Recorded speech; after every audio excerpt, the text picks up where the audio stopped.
Things you should know about gold-filled jewelry that makes it a bit misleading, especially when it's being marketed.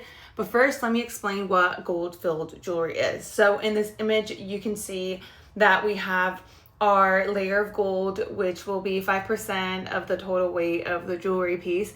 And what's underneath is the base metal. In marketing terms, or I've seen so many brands market their gold-filled pieces as luxury, and they sell them for like over $80 to over $100, and they tell you that they're going to be great, last the longest because the layer of gold is the thickest you'll find.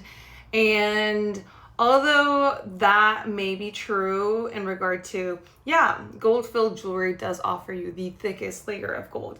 However, I have not encountered gold-filled jewelry that has a base metal that is not brass. Why is brass not ideal? Well, because it reacts to humidity, to your sweat. It will turn green fairly quickly. I've had gold-filled, jewelry pieces that turned green in a week. And I was confused because the gold was still there. It wasn't scratched. They were like earrings. So I was like, why is this turning green? Turns out most gold-filled jewelry that's out there has a base metal that is brass.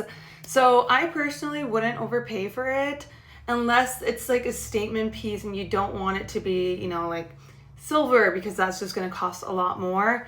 But I did just want to, bring more attention to this because there are pros and cons to gold-filled jewelry, and I wanted to lay out both.